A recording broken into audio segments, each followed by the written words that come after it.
Welcome to the 5-Minute Prayer School, teaching ordinary people to live and walk every day with an extraordinary God. This show is brought to you by the Spirit Life Bible School, so if you get opportunity, go check it out at studythebiblenow.com.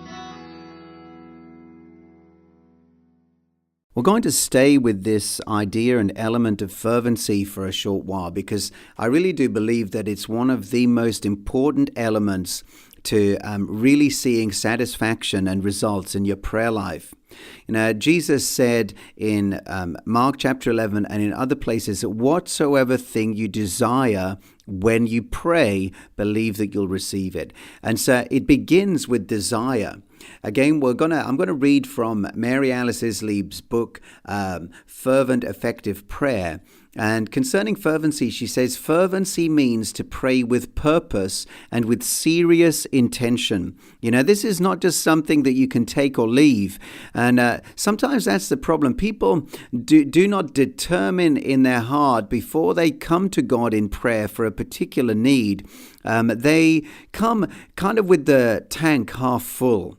You know, they begin the journey, but there needs to be enough juice in the engine to take you to your destination. And to me, that's what desire is like. If our desire for something is pretty much all-consuming, if the tank is full, if it's like Jacob wrestling the angel, you know, I will not let you go until you bless me.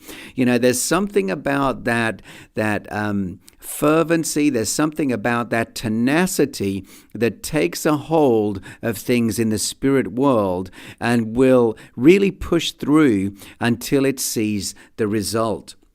Again, Mary Alice says, to pray with fervency means to pray with intensity. It also means that you give your being to God and you let Him fill it with divine yearning.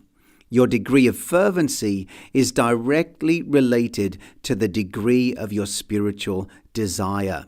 When you pray with fervency, you pray the different kinds of prayer out of your heart, and you pray them strong, with intensity, following and flowing along with the Holy Spirit inside of you. Fervency is surrendering your feelings or your soul to the feelings of the Holy Spirit. It is allowing Him to express Himself through your mind, your will, and your emotions when you pray. And this is just it, isn't it? You know, prayer is not something that is, what's the word? Divorced from the rest of our life. It's not just purely a spiritual exercise. And when we come to pray, we switch off our mind, we switch off our emotions, we switch off our soul. No.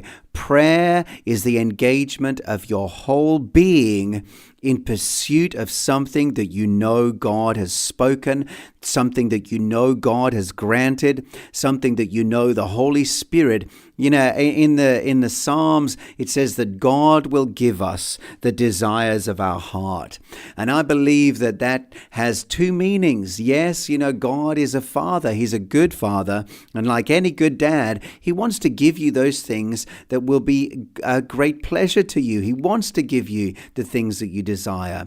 But at the same time, the other meaning is that He actually plants the desires in your heart.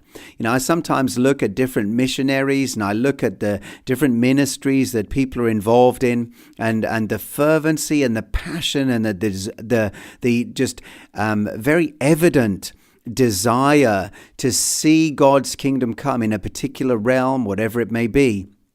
And you can see that it is divinely implanted. It's not something that they've worked up. It's not something that they just woke up one day and they thought, yeah, this might be quite nice. It's something that God has placed within them that just must be fulfilled, must be acted upon.